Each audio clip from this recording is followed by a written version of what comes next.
नमस्कार दोस्तों, आपके अपने प्लेटफॉर्म आयु विक्ट्री एजू हब पर स्वागत है आप सभी साथियों का। और हमारी ये इंडियन पॉलिटी की जो सीरीज चल रही है 500 टॉप क्वेश्चन, जो कि या तो परीक्षा में आए हुए क्वेश्चन है या फिर आने वाले एग्जाम में आने की पूरी संभावना है, ऐसे क्वेश्चन इसके अंदर शामिल किए गए हैं। ये भारत में आप कोई कौन सा भी एग्जाम उठा के देख लीजिएगा, किसी भी एग्जाम की तैयारी कर रहे हैं तो उसमें इंडियन पॉलिटी अगर सब्जेक्ट सिलेबस में लिख रखा है तो फिर ये क्वेश्चन आपके लिए महत्वपूर्ण होने वाले हैं। इससे पहले हमारी ये चौथा वीडियो है, ये चौथी क्लास है आज। उससे पहले 3 वीडियो मैंने अपलोड करते हैं, आप उसको भी जाके जरूर देखिएगा, क्योंकि अब हमारी लगातार आज 4th नंबर क्लास है। इस लेक्चर के अंदर हम डिटेल से जानकारी लेने वाले हैं। क्वेश्चन के अलावा हम उसके साथ में व्याख्या कर भी जानकारी लेंगे, क्योंकि क्वेश्चन एक जानकारी होती है, उसके जितने भी इर्द गिर्द प्रश्न बन सकते हैं वो पूरे प्रश्न में इस क्लास के अंदर चर्चा करने वाला हूं। उम्मीद करता हूं आप सब बढ़िया होंगे, आप सबकी तैयारी बढ़िया चल रही होगी। और इसी के साथ हम इस लेक्चर को स्टार्ट कर रहे हैं और आप इस लेक्चर को पूरा देखिएगा और बाद में एक कमेंट भी करके बताइएगा कि आपको ये लेक्चर कैसा लगा। चलते हैं, ज्यादा टाइम वेस्ट ना करते हुए आपका ये लेक्चर स्टार्ट करते हैं। देखिए आज का पहला क्वेश्चन, और जितने भी क्वेश्चन हैं वो सब इंपॉर्टेंट क्वेश्चन हैं और अच्छे लेवल वाले क्वेश्चन बना रखे हैं, क्योंकि क्वेश्चन यहां से क्वेश्चन आपको देखने का हर परीक्षा के अंदर देखने को मिलेंगे। आप कौन सा भी प्रश्न उठा के देख लीजिएगा, एक भी प्रश्न आपका ऐसा नहीं जाने वाला है कि यह प्रश्न इंपॉर्टेंट ना हो। अब देखिए पहला ही प्रश्न देखिए, निम्न घटनाओं का सही क्रम क्या है। जो अलग अलग 4 ऑप्शन दे रखे हैं, इसका आपको क्रम बताना है और सही क्रम क्या होगा यह बताना होगा। अब देखिए पहला ऑप्शन है कैबिनेट मिशन, दूसरा है क्रिप्स मिशन, और तीसरा है लॉर्ड वेवल प्रस्ताव, और चौथा है माउंटबेटन योजना। इन चारों योजनाओं के बारे में हम डिटेल से जानकारी लेने वाले हैं। अब देखिए सबसे पहला है कैबिनेट मिशन, कैबिनेट मिशन, और उससे भी पहला आता है क्रिप्स मिशन। देखिए क्रिप्स मिशन, सबसे पहले क्रिप्स मिशन आता है, यह आता है 1942 के अंदर। 1942 के अंदर क्रिप्स मिशन आता है, जो कि भारतीय संविधान सभा का गठन के लिए यह क्रिप्स मिशन भेजा गया था, लेकिन इसने सफलता नहीं प्राप्त की थी। और इसके बाद में जो मिशन आता है वो आता है कैबिनेट मिशन, कैबिनेट मिशन। और यह वही मिशन है जिसके द्वारा भारत की जो संविधान सभा का जो गठन किया गया था वो इसी मिशन या फिर इसी योजना के तहत किया गया था। कैबिनेट मिशन है वो आपके कब आता है, 24 मार्च 1946 को। यह भारत में 24 मार्च 1946 को मिशन भारत आता है। कौन सा मिशन? Cabinet mission. किस योजना के तहत भारत में संविधान सभा का गठन किया गया? तो ध्यान रखना, एक तो ये ध्यान रखना ये 24 मार्च 1946 को भारत आता है। दूसरा इसमें पॉइंट ये याद रखना, संविधान सभा का गठन, संविधान सभा का गठन, इसी योजना के तहत संविधान सभा का क्या किया गया था? गठन किया गया था। ध्यान रखना यहां पर संविधान सभा का गठन कैबिनेट मिशन है, जबकि भारत विभाजन माउंटबेटन योजना है। ये भी अलग अलग पॉइंट है और अलग अलग क्वेश्चन बनते हैं, आपको दोनों पॉइंट याद रखना है। तो कैबिनेट मिशन योजना जो कि 24 मार्च 1946 को आया था, क्रिप्स मिशन 1942 के अंदर आता है। और देखिए कैबिनेट मिशन जब आया था इसके अंदर ये 3 सदस्यीय दल था। इसके अंदर एक तो था कौन? Sir Pethick Lawrence, sir Pethick Lawrence, sir Pethick Lawrence. और यही व्यक्ति क्या था? इसका अध्यक्ष था भाई, अध्यक्ष था, ठीक है ना। यही व्यक्ति इसका अध्यक्ष था। 2 और थे, एक तो नाम था, क्या नाम? 2 और थे, एक तो था sir Stafford Cripps, sir Stafford Cripps, और एक था एवी अलेक्जेंडर, एवी अलेक्जेंडर। ये 3 व्यक्ति थे, ये दोनों इसके सदस्य थे भाई, ये भी ध्यान रखना ना, ये दोनों इसके सदस्य थे। ये इसका अध्यक्ष था, पैथिक लॉरेंस इसका अध्यक्ष था। तीनों सदस्य, एक भी भारतीय नहीं था, तीनों अंग्रेज थे। और इसी योजना के तहत कैबिनेट मिशन आया था, इसी योजना के तहत भारत में संविधान सभा का क्या हुआ था? गठन हुआ था। ध्यान रखना, क्रिप्स मिशन 1942, कैबिनेट मिशन 1946। अब देखिए अगला है लॉर्ड वेवेल प्रस्ताव। यह क्या था? यह देखिए 1940 और 1942 के बीच में एक और आ गया था और इसका नाम था लॉर्ड वेवेल प्रस्ताव। ये जून 1945 के अंदर आता है, जून 1945 के अंदर यह आया था और ये इसको लॉर्ड वेवेल प्रस्ताव या फिर जून प्लान के नाम से भी जानते हैं। जब तक भारत में संविधान सभा का या फिर भारतीय संविधान का जब तक गठन नहीं किया जाता तब तक इसको इस योजना के तहत चलाना था। इसको शिमला योजना के नाम से भी जाना जाता है, ठीक है ना। तो इसमें मुस्लिम लीग द्वारा इसका विरोध किया गया और कुछ बातें इनकी शर्तें नहीं मानने के कारण मुस्लिम लीग न मानी और इस कारण ये योजना भी काफी सफल नहीं रही थी। और इसके तहत यही था कि जब तक भारत में संविधान का निर्माण न कर दिया जाए तो एक तो इसमें ये था जो भारत का एक तो सबसे ऊपर जो अधिकारी होता था ना, जो वायसराय और भारत मंत्री, उन दो के अलावा जितने भी सदस्य होंगे वो भारतीय होंगे, इसमें यह लिख रखा था। और जब तक ये संविधान का निर्माण न कर दिया जाए तब तक इससे चलाना था संविधान, लेकिन यह भी असफल हुआ था, ठीक है ना। यह भी असफल, क्रिप्स मिशन भी असफल, लेकिन कैबिनेट मिशन सफल हुआ था, ठीक है। अब देखिए माउंटबेटन योजना आपको पता होगा, जब प्रधानमंत्री एटली साहब ने 20 फरवरी 1947 को यह घोषणा कर दी थी कि 30 जून 1948 तक अंग्रेजी सत्ता वहां से हट जाएगी और सत्ता भारतीयों के हाथ में होगी। वो तारीख क्या थी? 30 जून 1948। तो जून 1948 में आप कह सकते हैं जून 1948 के अंदर माउंटबेटन योजना आती है और इसी योजना के तहत क्या होता है? भारत पाक विभाजन। ये अलग अलग प्रश्न है, आपको याद होना चाहिए क्योंकि अक्सर कंफ्यूजन इसमें होता है कि भारत पाक विभाजन इस योजना के तहत हुआ था या फिर माउंटबेटन योजना के तहत होता। तो आपको ध्यान रखना है, अब तक मैंने 4-5 चीजें लिखी हैं। एक तो कैबिनेट मिशन आपको पता होना चाहिए कब आया भारत? 24 मार्च 1940 को, 16 मई 1940 को इसने अपनी रिपोर्ट पेश कर दी थी। 3 सदस्य थे, सर पैट्रिक लॉरेंस जो कि इसके अध्यक्ष, एवी अलेक्जेंडर और एक था स्टेफोर्ड किप्स, 2 इनके सदस्य थे। तीनों सदस्य भारतीय नहीं थे, अंग्रेज थे, यह भी ध्यान रखना, कई बार प्रश्न पूछा जा चुका है। अध्यक्ष कौन थे? पैट्रिक लॉरेंस साहब थे इसके अध्यक्ष। 24 मार्च 1940 को आता है। अगला है लॉर्ड वेवेल प्रस्ताव जो कि 25 जून 1945 को यह भी आया था भारत और इसके तहत 2 अधिकारी को छोड़कर पूरे अधिकारी भारतीयों को शामिल करने की बात कही गई थी, लेकिन यह भी असफल रहा।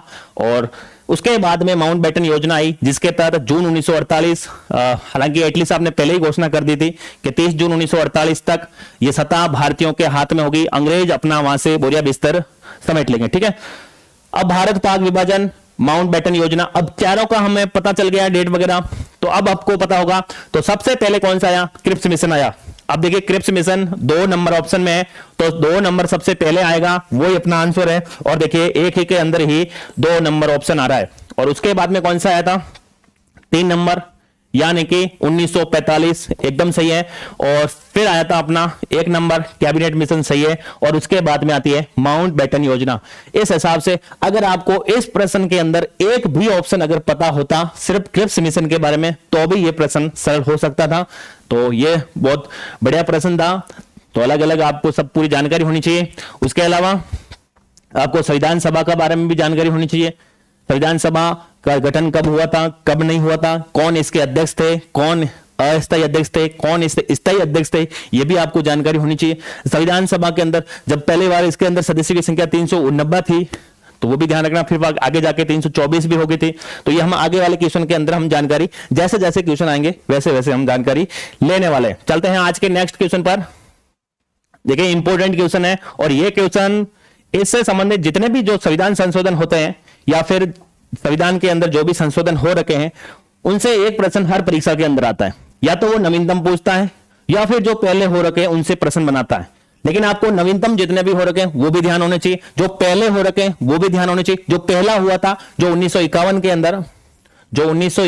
अंदर, जो पहला संविधान संशोधन था, प्रथम संविधान संशोधन है ना, संविधान संशोधन, यह भी आपको ध्यान होना चाहिए। भूमि सुधार से संबंधित भी था ये, आप ये भी ध्यान रख सकते हैं।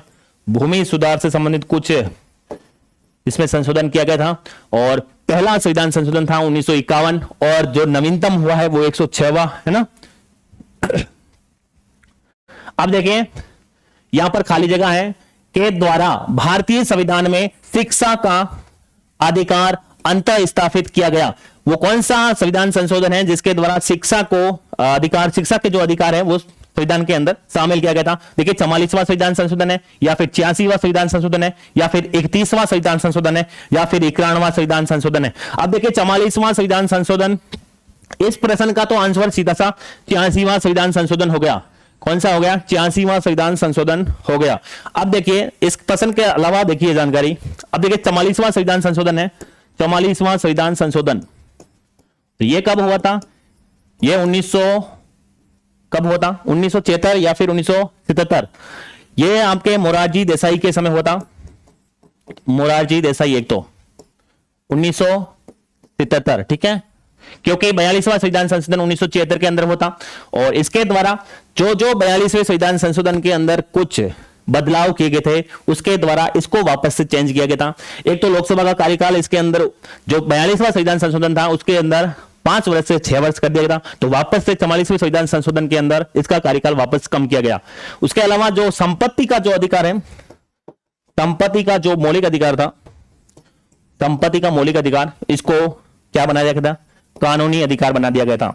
यह भी आपको कई बार एग्जाम में पूछा गया है। उसके अलावा 44वां संविधान ध्यान रखना और 42वां संविधान तो आपको सबको पता होना चाहिए, उसको लघु संविधान भी बोलते हैं। और 44वां संविधान के अंदर सबसे ज्यादा उसके अंदर संशोधन हुए, लेकिन जब उसके अंदर कुछ ऐसे बदलाव किए गए जिससे मौलिक अधिकारों के ऊपर प्रतिबंध लगाया गया, राष्ट्रपति को सलाह मानने के लिए बाध्यकारी कर दिया गया था, इन सबको यहां पर वापस कुछ बदलाव किए गए थे जो मोरारजी देसाई की आगे सरकार आती है। तो ये 44वां संविधान मोरारजी देसाई के समय होता, 42वां संविधान संशोधन 1976 इंदिरा गांधी के समय होता। अब आप देखिए 86वां संविधान संशोधन के द्वारा क्या किया गया था? 86वां संविधान संशोधन के द्वारा आपके एक तो संविधान के अंदर जो मूल कर्तव्य है, मूल कर्तव्य के अंदर जो 11वां मूल कर्तव्य है वो जोड़ा गया था। कौन सा मूल कर्तव्य? 11वां मूल कर्तव्य जो कि सरदार सरवण सिंह समिति के आधार, सरदार सरवण सिंह समिति की सिफारिश पर इसको सौंपा या फिर शामिल किया गया था, ठीक है। तो ये ध्यान रखना, मूल कर्तव्य का जो 11वां मूल कर्तव्य है जो कि 86वें संविधान संशोधन के द्वारा जोड़ा गया था। उसके अलावा ये 2002 के अंदर होता है, ये भी आप ध्यान रखना। ये 1972 के अंदर हुआ था, कौन सा वाला? जो आपके 31वां संविधान संशोधन है जिसके अंदर लोकसभा के अंदर आपकी लोकसभा की सीटें बढ़ाई गई थी, 345 कर दी गई थी ना, 345 सीटें कर दी गई थी लोकसभा के अंदर इसी संशोधन से। अब 91वां संविधान संशोधन ये कब हुआ? 2003 का ये संशोधन है और इसके द्वारा मंत्री परिषद की जो संख्या है, चाहे विधानसभा हो चाहे लोकसभा हो, उस दोनों के अंदर 15% से ज्यादा नहीं हो सकती है। ये ध्यान रखना, लोकसभा या फिर विधानसभा के अंदर, दोनों के अंदर मंत्री परिषद की संख्या 91वें संविधान संशोधन 2003 के द्वारा ये उनको फिक्स कर दिया गया कि 15% से ज्यादा संख्या अब नहीं हो सकती है। तो ये चारों आपको याद होना चाहिए।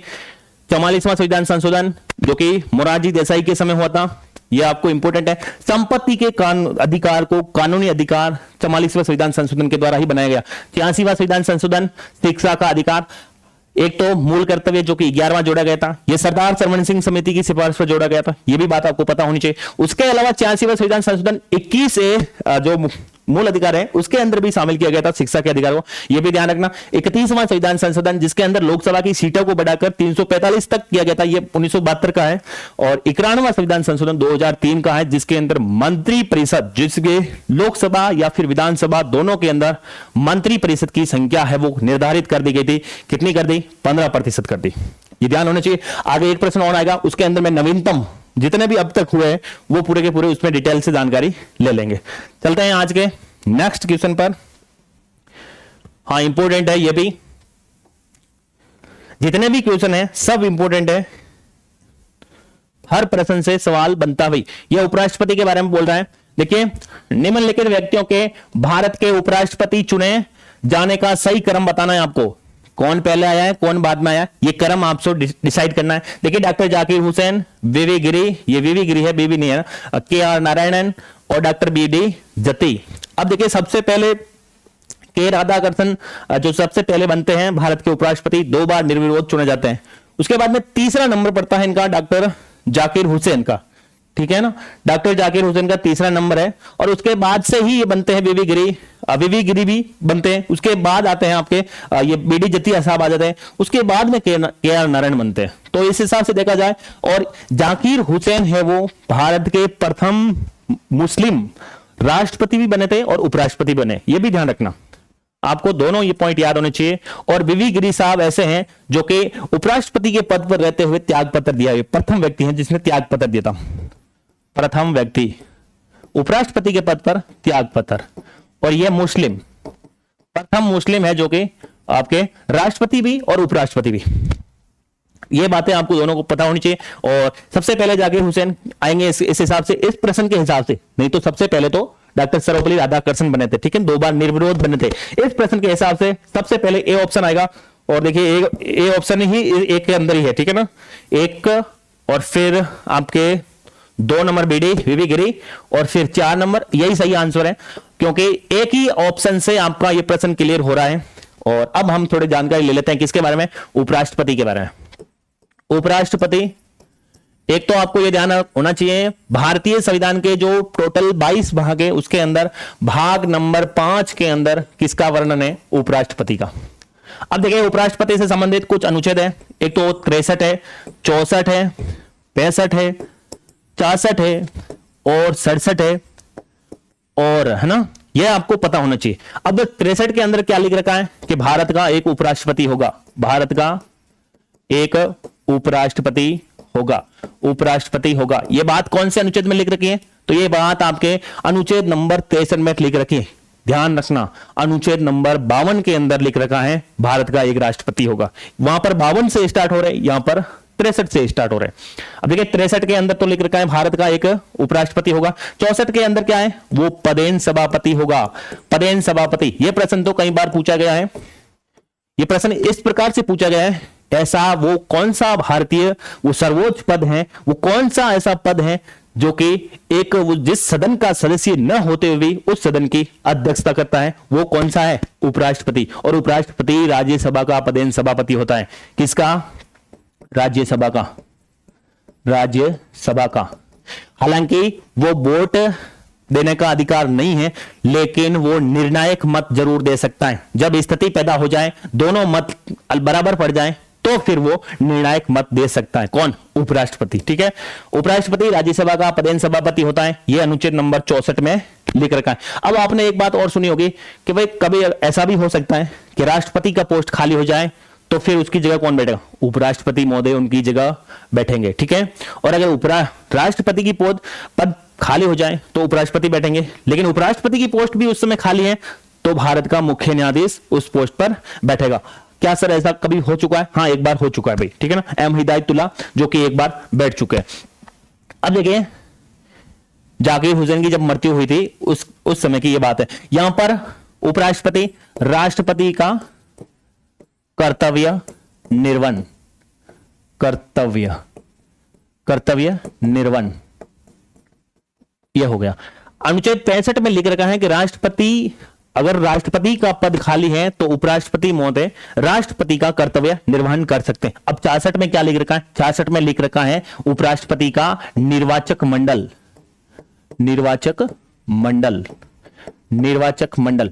अब निर्वाचक मंडल इंपॉर्टेंट है, निर्वाचक मंडल, राष्ट्रपति उपराष्ट्रपति के चुनाव में निर्वाचक मंडल में कौन भाग लेने वाले, तो उपराष्ट्रपति के निर्वाचक मंडल में संसद के दोनों सदनों के सदस्य भाग लेंगे। कौन कौन, संसद के दोनों सदन, मैं बार बार बोल रहा हूं, संसद के दोनों सदन के, यानी कि निर्वाचित और मनोनीत दोनों भाग लेने वाले।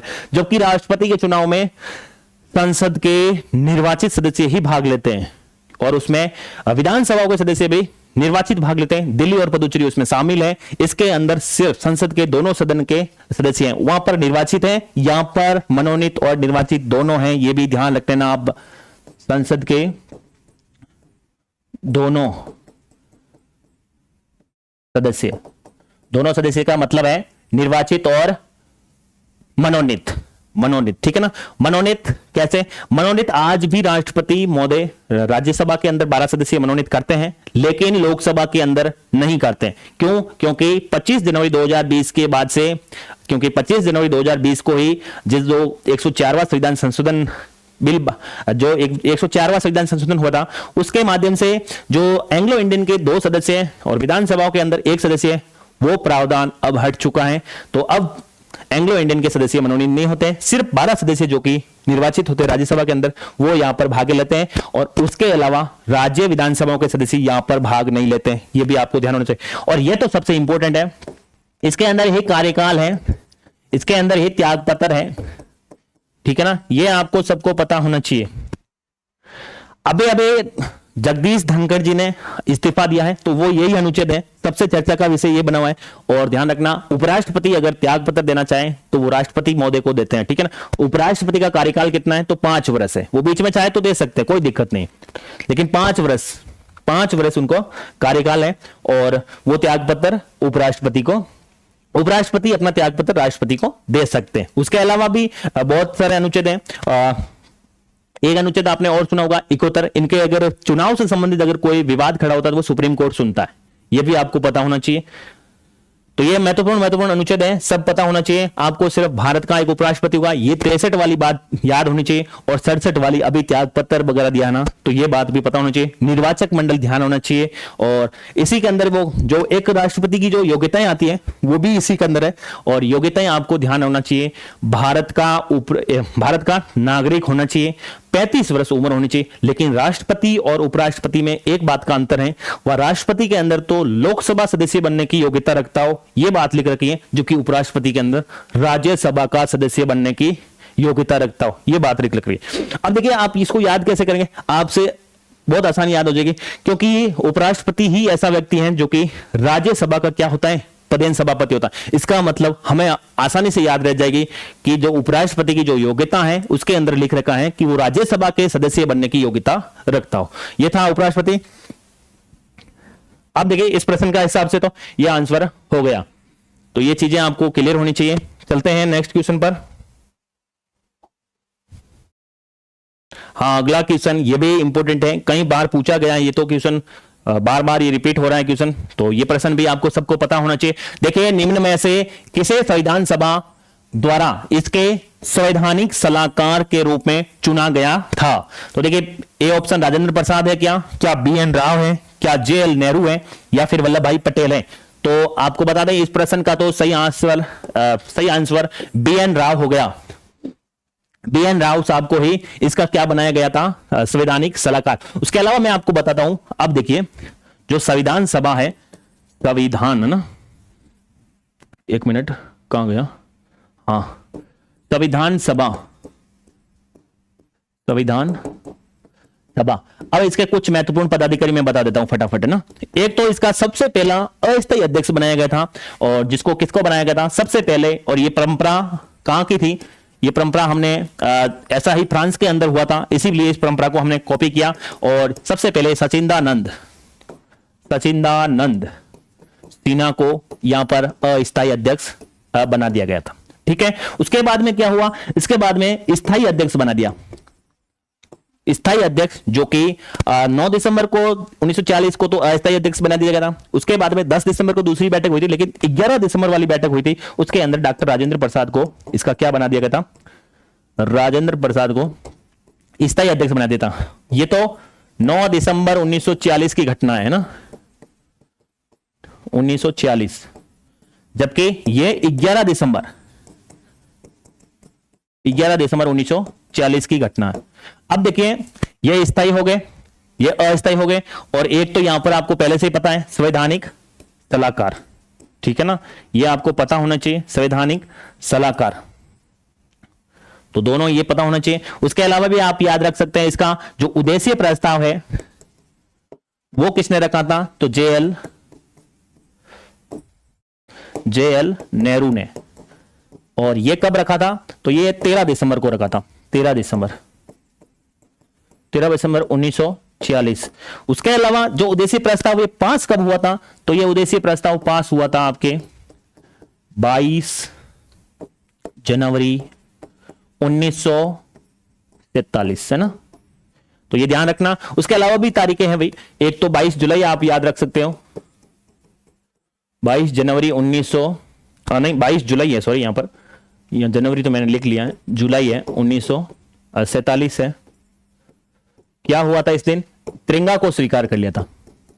उसके अलावा एक और है, 26 नवंबर है, 26 नवंबर 1949 को क्या हुआ था? आज जो वे संविधान है उसको अंगीकृत किया गया था और 16 अनुच्छेद कम से कम लागू हो गए थे और संविधान अंगीकृत किया गया था, अंगीकृत, ठीक है। उसके अलावा एक तारीख को और भी आपको पूछी जाती है कई बार, 24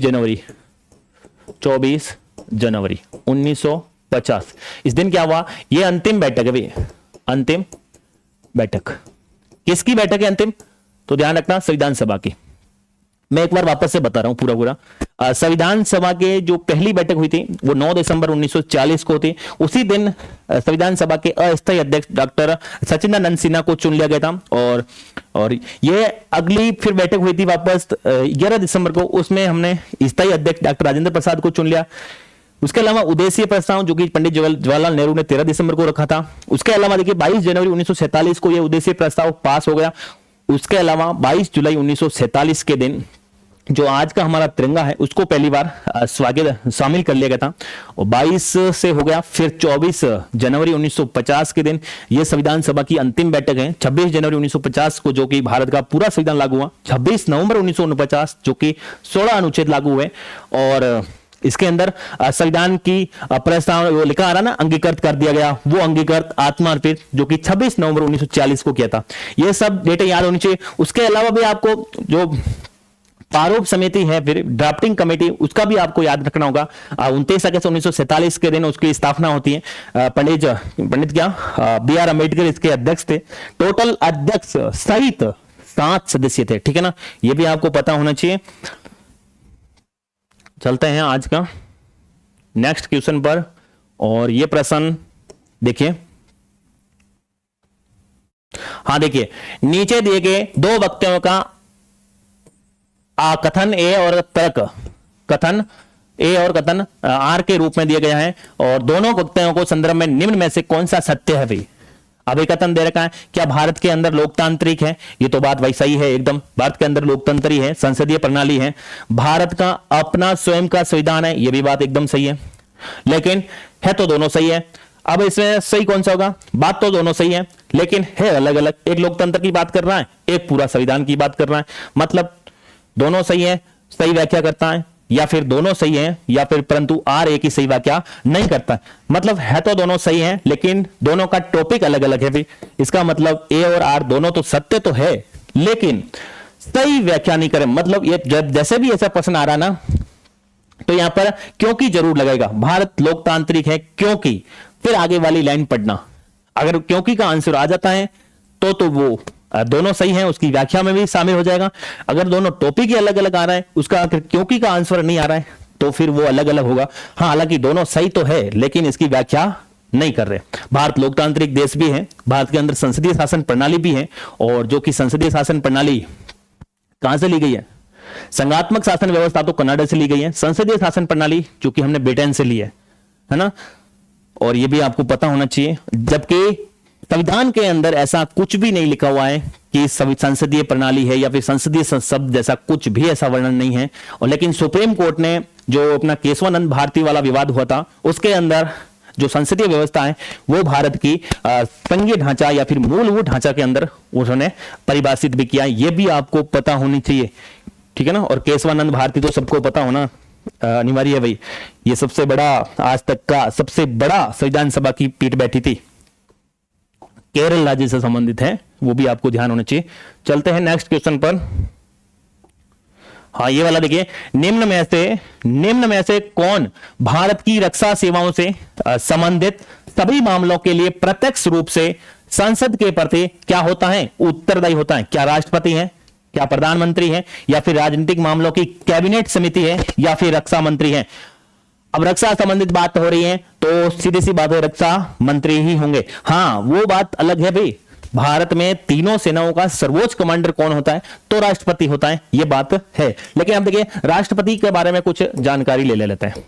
राष्ट्रपति जो कि भारत का संविधान के भाग टोटल 22 में से 5वां भाग है। कौन सा भाग है?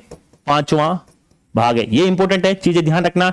अब देखिए अनुच्छेद 52, अनुच्छेद 53, 54, 55, 56 और 57 और 58 और 59 और 60, हालांकि बहुत सारे है भाई, लेकिन मैं कुछ कुछ यहां बता देता हूं। भारत का एक राष्ट्रपति होगा, वो यहां पर लिख रखा है। कौन से अनुच्छेद में? अनुच्छेद नंबर 52 के अंदर लिख रखा है भारत का एक राष्ट्रपति होगा। उसकी संघ की कार्यपालिका शक्ति है वो राष्ट्रपति में नियुक्त होगी। तो ध्यान रखना, संघ की कार्यपालिका शक्ति है वो किसमें नियुक्त होगी? राष्ट्रपति में नियुक्त होगी। राष्ट्रपति, भारत का एक राष्ट्रपति होगा, अनुच्छेद नंबर 52 में लिख रखा है। अनुच्छेद नंबर 53 में संघ की कार्यपालिका शक्ति राष्ट्रपति में नियुक्त होगी। अनुच्छेद नंबर 54 में क्या है? निर्वाचक मंडल है। अभी हमने उपराष्ट्रपति का पढ़ा था, निर्वाचक मंडल। अब हम राष्ट्रपति वाला पढ़ लेते हैं। निर्वाचक मंडल में कौन कौन भाग लेगा? तो 2 सदस्य। ध्यान रखना, वो संसद के दोनों सदनों के निर्वाचित सदस्य की बात करता है राष्ट्रपति के निर्वाचक मंडल में। संसद के निर्वाचित, मनोनीत नहीं है, निर्वाचित है। और सभी राज्यों के विधानसभाओं के भी निर्वाचित है। दिल्ली पुदुचेरी के भी निर्वाचित सदस्य इसके अंदर चुनाव में भाग लेते हैं। यहां पर प्रक्रिया है, किसकी प्रक्रिया? राष्ट्रपति के चुनाव की। कौन सी होगी? आनुपातिक, समानुपातिक, एकल संक्रमणीय, गुप्त मतदान प्रणाली। आगे गुप्त शब्द लिख रखा है, यह भी आपको पता होना चाहिए। अगला क्या है? 56 में क्या है? कार्यकाल। कार्यकाल कितना होगा? 5 साल होगा। 5 साल कार्यकाल होगा। कार्यकाल 56 के अंदर लिख रखा है, कार्यकाल 5 साल का होगा। उससे पहले क्या त्याग पत्र दे सकते हैं, ठीक है ना। इनको शपथ कौन दिलाते हैं? भारत का मुख्य न्यायाधीश जो कि शपथ दिलाता है। शपथ का उल्लेख कहां कर रखा है? शपथ का उल्लेख 60 में कर रखा है, ठीक है ना। भारत का मुख्य न्यायाधीश शपथ दिलाता है, ठीक है। और शपथ, उसके अलावा अगर राष्ट्रपति का पोस्ट खाली हो जाए तो उपराष्ट्रपति महोदय संभालेंगे। अगर उस समय उपराष्ट्रपति भी नहीं हो तो फिर भारत के सुप्रीम कोर्ट के मुख्य न्यायाधीश CJI, chief justice of India, है ना। और 57 के अंदर क्या दे रखी है? पुनर्निर्वाचन। क्या सर पुनर्निर्वाचन क्या मतलब?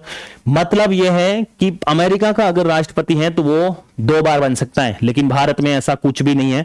आप जितनी बार चाहो जितनी बार बन सकते हैं। अब 58 के अंदर क्या है? योग्यता है भाई, योग्यता है। और 59 के अंदर शर्तें हैं। अब योग्यताएं कौन कौन सी है? वो भारत का नागरिक होना चाहिए, मूल रूप से भारत का हो, ऐसा कुछ भी नहीं लिख रखा है। आप अगर ब्रिटेन से आ गए और यहां पर भारत की नागरिकता मिल गई, कोई दिक्कत नहीं, आप आगे खड़े हो सकते हैं और चुनाव जीत जाए और राष्ट्रपति भी बन सकते हैं। लेकिन अब योग्यता में क्या है? मूल रूप से तो नहीं है, लेकिन भारत का नागरिक होना चाहिए, 35 साल उम्र होनी चाहिए। और हाँ, सबसे इंपॉर्टेंट, और यहीं पर लड़के कंफ्यूजन होता है, वहां पर उपराष्ट्रपति के चुनाव में तो लिख रखा है, जो योग्यता है वहां पर लिख रखा है राज्यसभा का सदस्य बनने की योग्यता होनी चाहिए, जबकि राष्ट्रपति वाले चुनाव में लिख रखा है लोकसभा के सदस्य बनने की योग्यता है। भाई, लोकसभा के सदस्य बनने की योग्यता। भारत का नागरिक हो 35 वर्ष, दो तो सेम ही है, लेकिन वहां पर राज्यसभा है और यहां पर लोकसभा है। अब शर्तें, अगर राष्ट्रपति बनने से पहले अगर वो लोकसभा से सांसद है या फिर विधानसभा से विधायक वगैरह है या फिर कोई मंत्री वगैरह है, तो फिर अगर जिस दिन से वो पद ग्रहण करेंगे उस दिन से वो पद रिक्त माना जाएगा। शपथ आप सबको पता है। उसके अलावा आपको मैंने पहले भी एक बार वीडियो अपलोड किया, उसमें भी बताया था, मतलब लाभ के पद पर नहीं होना चाहिए। और ध्यान रखना, राष्ट्रपति, उपराष्ट्रपति, राज्यपाल और मंत्री के अंदर या राज्य के अंदर मंत्री, ये लाभ के पद में नहीं आते। तो ये ध्यान होना चाहिए। 61 के अंदर क्या है? महाभियोग प्रक्रिया। जिस प्रक्रिया से हम राष्ट्रपति को हटाते हैं वो प्रक्रिया कौन सी है? महाभियोग प्रक्रिया। ये भी ध्यान होना चाहिए। 62 के अंदर इनका चुनाव का जो समय है वो 6 महीने से पहले वापस अगर पद खाली होता तो करवाना जरूरी है। 62 के अंदर, 65 के अंदर तो आप पहले भी बता चुके हैं, राष्ट्रपति की पोस्ट खाली हुई तो उपराष्ट्रपति इसकी जगह काम करेंगे। तो ये चीजें आपको पता होनी चाहिए। 72 के अंदर ये समाधान की शक्तियां हैं। 123 के तहत अध्यादेश जारी करने की शक्ति इनके पास है। 111 के तहत अगर कोई विधेयक इनके पास आता तो उनकी प्रति ये सहमति देते हैं, ठीक है ना। 201 के तहत अगर कोई राज्य का विधेयक इनके पास भेजा जाता है तो फिर ये अपनी स्वीकृति उनको देते हैं। तो ये भाई बहुत सारे अनुच्छेद हैं। और 71 के तहत तो इनका कोई अगर विवाद हो जाता है चुनाव से संबंधित, चुनाव होने के 30 दिन के अंदर अंदर इनको सुप्रीम कोर्ट के अंदर सुनवाई करवाई जा सकती है। चलते हैं नेक्स्ट क्वेश्चन के अंदर। और ये वाला क्वेश्चन भी इंपॉर्टेंट है, कई बार पूछा गया है। और इस क्वेश्चन के अंदर देखिए, भारतीय संविधान में अनुच्छेद 338 बी पिछड़े वर्गों के लिए राष्ट्रीय आयोग अंतर स्थापित किया गया है। यह बात बोल रहा है अभी जो नवीनतम जितने भी हुए वो आपको पता ही होने चाहिए, जो संविधान संशोधन हुए। और इस प्रश्न का जो राष्ट्रीय पिछड़ा वर्ग आयोग है, राष्ट्रीय पिछड़ा वर्ग आयोग है, उसको संवैधानिक दर्जा दे दिया गया है, जो कि 102वां संविधान संशोधन के द्वारा दिया गया है 2018 के द्वारा। अब मैं आपको बता रहा हूं 101 आपको पता होना चाहिए। 101 कौन सा है? जीएसटी है ना, जीएसटी, ठीक है। और उसके बाद में 102वां जो कि ओबीसी से संबंधित है, 103वां जो कि ईडब्ल्यूएस से संबंधित है, 104वां क्या है इसके अंदर? एक तो इसके अंदर जो आंग्ल भारतीय वाला था, एक तो वो मुद्दा भी इसके अंदर ही है, आंग्ल भारतीय जो सीटें मनोनीत होती थी लोकसभा के अंदर वो वाला, और एक एससी एसटी इनका जो रिजर्वेशन है वो अगले 80 साल के लिए, मतलब 10 साल एक्स्ट्रा ऐड कर दिए। पहले 70 साल के लिए बढ़ाया गया था, अब 10 साल और बढ़ाकर 80 साल कर दिया गया। और उसके अलावा 105वां कौन सा था? और उसके अलावा 106वां तो नारी वंदना अधिनियम था ना, नारी वंदना अधिनियम। और 105वां था ओबीसी की जो अब नई सूची बनाने की, सूची तैयार करने की, जो अब सूची तैयार कर सकते हैं ओबीसी के अंदर कौन कौन जातियां आएगी, वो राज्य सरकार को ये अधिकार दिया गया, राज्यों को, ठीक है। और इसमें नारी वंदना अधिनियम क्या था? तो लोकसभा और विधानसभा के अंदर महिलाओं का 1/3 सीटें आरक्षित की गई। अब आरक्षण मिलने वाला है लोकसभा और विधानसभा के अंदर, जो भी आगे चुनाव होने वाले हैं तो उसके अंदर 2028 या 29 के अंदर ये 106वां नारी वंदना अधिनियम के तहत मिलने वाला है। अब देखिए जीएसटी ये 2016 में आ गया था, और ये 2018, ये 2019, ये 2020, ये 20 में आ गया, ये 2021 और ये आ गया 2023। और ये है नवीनतम, जितने भी नवीनतम है। उसके अलावा 99वां है, 97वां है सहकारिता विभाग से संबंधित है, और 99वां जो कि पूरा एनजेक को पूरा समाप्त कर दिया गया था, ठीक है ना। उसके अलावा 52वां है दल बदल से संबंधित, 61वां है जो कि मतदान की उम्र जो कि 18 से 21 वो कर दी थी। तो बहुत महत्वपूर्ण है, वो आपको सबको याद होना चाहिए। उसके अलावा 73वां तो सबको पता ही होना चाहिए, 73वां जो कि पंचायती राज को, पंचायतों को संवैधानिक दर्जा दिया गया, ठीक है ना। और एक है 74वां जिसके अंदर शहरी निकायों को संवैधानिक दर्जा दिया गया। तो ये सब पता होना चाहिए, आपको पता होना चाहिए। पहला 1951 के अंदर हुआ जो कि भूमि सुधार से संबंधित था, और उसके बाद में तो आपको सब ये पता होना चाहिए। उसके बाद में 21वां हुआ था 1967 के अंदर, उसके अंदर 15वीं भाषा जो जोड़ी गई थी सिंधी को। 71वां भी आपको ध्यान होना चाहिए, नमक से आप याद रख सकते हो, नेपाली, मणिपुरी, कोंकणी 3 भाषाएं जोड़ी गई। उसके अलावा 91वां भी आपको याद होना चाहिए, 91वां तो 12वां आप याद रख सकते, 91वां तो अभी बताया था, 12वां आपको याद होना चाहिए। बोंडो, डोंगरी, संथाली, मैथिली, इन 4 भाषाओं को इसमें जोड़ा गया था। उसके अलावा 52वां आपको याद होना चाहिए, दल बदल से संबंधित कानून बनाया गया था। 61वां आपको पता होना चाहिए, मतदान की उम्र 18 से 61 कर दी गई। उसके अलावा 101 याद होना चाहिए, 102 याद होना चाहिए, 103 याद होना, ये तो नवीनतम है जितने भी याद होना चाहिए। अब 129वां बिल, विधेयक बिल नहीं है, वो बिल विधेयक है, जो राष्ट्रपति महोदय या फिर दोनों संसद के दोनों सदनों के पास होने के बाद में राष्ट्रपति महोदय जब हस्ताक्षर कर देते हैं तो वो अधिनियम बनता है। वो जो 129वां है जो भी पास हुआ था, जो एक राष्ट्र वन नेशन वन इलेक्शन ऐसा है ना, वो वाला अभी तक 107वां हो सकता है, उसमें साइन हो जाए तो वो 107वां होगा, फिर 108वां होगा। तो ये नवीनतम है जितने भी हैं वो सब आपको याद होना चाहिए। 73वां पंचायतों से संबंधित है, 74वां शहरी निकायों से संबंधित है। ये जितने भी इंपोर्टेंट थे मैंने बताने की कोशिश की है, उसके अलावा भी आपको याद होने चाहिए भी। चलते हैं नेक्स्ट क्वेश्चन पर, और ये भी क्वेश्चन है वो बार बार पूछा जा रहा है, रिपीटेड क्वेश्चन है। अब देखिए, भारत के उच्चतम न्यायालय के मुख्य न्यायमूर्ति और मुख्य न्यायमूर्ति का सही क्रम क्या होगा? इनमें से वो कौन सा क्रम सही है जिसका एकदम सही क्रम बैठ रहा है? क्या बीपी सिन्हा, पीबी गजेंद्र गडकर, या फिर एसआर दास है, या फिर केजी बालकृष्ण, एसएच कापड़िया, फिर एचएल दत्तू, या फिर रंजन गोगोई, एनवी रमन, दीपक मिश्रा, या फिर एचएल दत्तू, टीएस ठाकुर या जगदीश सिंह खैर? तो इनमें से तो इसका तो सही आंसर तो ये 4 नंबर ऑप्शन हो जाएगा। ये जगदीश सिंह खैर वही है जिन्होंने 99वां संविधान संशोधन वाला मामला का जो इन्होंने फोर्थ जजेस केस वाला ये मामला इन्होंने ही सुना था, ठीक है ना। तो ये ध्यान रखना। उसके अलावा सुप्रीम कोर्ट है ना, सुप्रीम कोर्ट जिसका भाग संविधान के 22 भागों में से 5वें भाग में है, और अनुच्छेद नंबर आप याद रखें 124 से 147 के मध्य है। यह बात आपको पता होनी चाहिए। सुप्रीम कोर्ट के महत्वपूर्ण जो कि 124 वाले शब्द आपको याद होने चाहिए।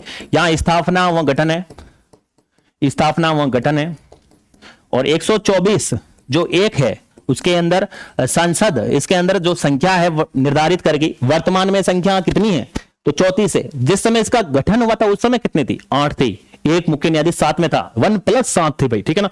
अब वर्तमान में कितनी है तो 34 है, 1 + 33 है। स्थापना 28 जनवरी 1950, हेडक्वार्टर दिल्ली के अंदर, ठीक है। यह भी आपको पता होना चाहिए। उसके अलावा 124 जो 2 है इसके अंदर नियुक्ति है, वो सुप्रीम कोर्ट के मुख्य न्यायाधीश की जो नियुक्ति है वो कौन करते हैं तो राष्ट्रपति महोदय करते हैं, ठीक है। 2 के अंदर 124 जो 3 है सुप्रीम कोर्ट की, इसके अंदर योग्यता लिख रखी है। योग्यता क्या होनी चाहिए, अब योग्यता देखिए, वो भारत का नागरिक होना चाहिए। उच्चतम न्यायालय या फिर उच्च न्यायालय, किसी के अंदर उच्च न्यायालय आप मान लीजिए, उच्च न्यायालय के अंदर 5 साल क्या रहना हुआ, न्यायाधीश रहा हो, मुख्य न्यायाधीश नहीं, न्यायाधीश रह गया हो, और फिर या उच्च न्यायालय के अंदर या फिर अधीनस्थ न्यायालय के अंदर कितने साल, 10 साल तक वकील रहा हो, या फिर राष्ट्रपति की नजर में क्या हो सकता है, विधि विशेषज्ञ हो सकता है। उस व्यक्ति को क्या बनाया जा सकता है, न्यायाधीश बनाया जा सकता है, ठीक है। वैसे मुख्य न्यायाधीश को तो बनाने की परंपरा ऐसी है कि उसको सबसे वरिष्ठतम न्यायाधीश होगा उसी को मुख्य न्यायाधीश बनाया जाता है, जबकि अन्य न्यायाधीश है उनकी नियुक्ति है, उनका स्थानांतर है, वो कॉलेजियम व्यवस्था के द्वारा किया जाता है। कॉलेजियम व्यवस्था जो कि हमने 1993 से ही स्टार्ट हो गई थी। कॉलेजियम शब्द वैसे 1998 में आया था, यह भी आपको पता होना चाहिए। कॉलेजियम व्यवस्था से ही इन न्यायाधीशों की नियुक्ति होती है। अब 124 जो 4 है इसको पद से हटाना, ठीक है ना, हटाने की प्रक्रिया इसके अंदर दे रखी है। लेकिन 124 5 जिसके अंदर संसद कानून बना सकती है, किसके संबंध है, हटाने से संबंधित, और 124 6 के अंदर जो कि शपथ है भाई, शपथ, ठीक है। तो ये चीजें आपको पता होनी चाहिए। संसद हटाने से संबंधित महाभियोग प्रक्रिया है ना, ऐसा कुछ लिखा हुआ नहीं है, लेकिन हालांकि वो महाभियोग प्रक्रिया से हटते हैं। लास्ट में जब राष्ट्रपति हस्ताक्षर करते हैं, दोनों सदनों के पास होने के बाद में कुल बहुमत प्लस उपस्थित और मतदान करने वाला का 2/3 बहुमत से जब पास होता है बिल, तब जाके ये सुप्रीम कोर्ट के न्यायाधीश को हटाया जा सकता है। तो ये पूरा आपको याद होना चाहिए। सुप्रीम कोर्ट वाला टॉपिक जरूर वो पूछता है हर बार, तो इसका मतलब आपको ये जरूर याद होना चाहिए। चलते हैं आज के, ये अंतिम क्वेश्चन है अपना, और ये भी इंपॉर्टेंट क्वेश्चन है, और क्योंकि अक्सर इसमें से इस प्रश्न से भी कई बार प्रश्न आते हैं। और ये प्रश्न देखिए, नियंत्रक एवं महालेखा परीक्षक का कर्तव्य न केवल वह की वैधता सुनिश्चित करना है, अपितु औचित्य भी करता है, औचित्य भी है, यानी कि कारण अब क्या लिख रखा है, उसे वित्तीय प्रशासन के क्षेत्र में संविधान और संसद के कानूनों को बनाए रखना भी है। मतलब उसके साथ में जो व्यय खर्च किया जा रहा है उसको भी देखना है, और उसके साथ में जो संविधान और संसद के जो कानून बनाए रख रहे हैं उसका भी इनको ध्यान रखना होता है भाई। तो ये तो भाई दोनों बात सही बैठ रही है। इसका मतलब ए और आर दोनों सही है, और इसकी सही व्याख्या भी कर रहे हैं। ए और आर दोनों सही है और इसकी सही व्याख्या कर रहे हैं। अब ये पद क्या है, और ये पद ये है, वो वाला पद है, भारत सरकार जितना भी पैसा संसद जितना भी बिल वगैरह पास करती है, पैसा जितना खर्च कर रही है, कौन सा विधेयक किस पे खर्च कर रही है, ये सब वो व्यक्ति है जो एकदम ध्यान में रखती है कोई पैसा गलत तो यूज नहीं हो रहा है ना। अब देखिए इस पद का जो अनुच्छेद है 148 से लगाकर 151 तक है, ठीक है, 148 से 151 तक है। अब 148 के अंदर इस केक का वर्णन कर रखा है, केक, ठीक है ना, कंट्रोलर एडिटर जनरल का, कंट्रोलर एडिटर और जनरल, नियंत्रक एवं महालेखा परीक्षक। 148 के अंदर ही इसका नियुक्ति, इनकी योग्यता वगैरह सब कुछ इसके अंदर, एक के अंदर ही वर्णन है। 149 के अंदर क्या है, 149 के अंदर इनका कर्तव्य है, मतलब ये क्या क्या करने वाले हैं काम वो है। 150 के अंदर ये राष्ट्रपति, जो राष्ट्रपति है वो इन्हीं की सलाह पर काम करने वाले हैं। जो भी वित्तीय संबंधित जितने भी काम होंगे, वित्तीय संबंधित जो ये बात बताएंगे उनके अनुसार राष्ट्रपति महोदय काम करने वाले हैं। तो सर 151 में क्या लिख रखा है, 151 में ये लिख रखा है जो ये नियंत्रक एवं महालेखा परीक्षक जो अपने रिपोर्ट है वो राष्ट्रपति महोदय को देंगे रिपोर्ट, जो राष्ट्रपति महोदय को देंगे वो रिपोर्ट है वो राष्ट्रपति यानी कि प्रेसिडेंट है वो कहां रखेंगे, संसद में। ये चीजें। अब जो 148 के तहत जो नियंत्रक है वो महालेखा परीक्षक हैं, इसकी जो नियुक्ति है वो कौन करते हैं, राष्ट्रपति महोदय करते हैं। 5 साल का इनका कार्यकाल है, 665 इनका जो उम्र है वो भी ध्यान रखना, 6 वर्ष कार्यकाल है भी, 65 वर्ष अधिकतम उम्र है। तो आपको ये चारों अनुच्छेद याद होने चाहिए। ये संवैधानिक पद है, क्योंकि ये देख लीजिएगा, क्योंकि ये अंग्रेजों के समय में ये व्यवस्था थी। 1858 के अंदर ये पहली बार महालेखा परीक्षक 1858 के अंदर, ठीक है ना, अंग्रेजों के समय से भी ये व्यवस्था थी। फिर जाके 1866 में ये वाला पद ये नाम कर दिया गया था। उसके बाद में 1919 के अंदर जो भारत शासन अधिनियम है उसके द्वारा भी ये व्यवस्था एक जगह थी। फिर 1935 वाले प्रांतों और संघ दोनों जगह हो गई, और फिर जाके 1900 जब हमारा ये संविधान सभा द्वारा या फिर स्वतंत्रता के बाद में या फिर हमारा कानून बनने के बाद में इसको साथ में शामिल कर लिया गया। और अब 148 से लगाकर 151 तक इन्हीं का वर्णन है। तो ये ध्यान होना चाहिए। कौन करता है इनकी नियुक्ति, तो राष्ट्रपति महोदय करते हैं। इनकी नियुक्ति राष्ट्रपति महोदय करते हैं। क्या काम है इनका, तो संसद द्वारा जितना भी पैसा व्यय किया जा रहा है, खर्चे मदे किन किन पर लगाया जाएगा, संसद में कौन सा बिल पारित हुआ है, उन सब पर जो पैसे खर्च हो रहे हैं उनका इनको रखना होता है वित्तीय जानकारी। और जो भी वो रिपोर्ट है वो राष्ट्रपति महोदय को देंगे, और राष्ट्रपति महोदय है उस रिपोर्ट को कहां पेश करवाएंगे, संसद के अंदर रखेंगे। तो ये था अपना आज का टॉपिक। ये लगातार अपनी सीरीज जारी रहेगी।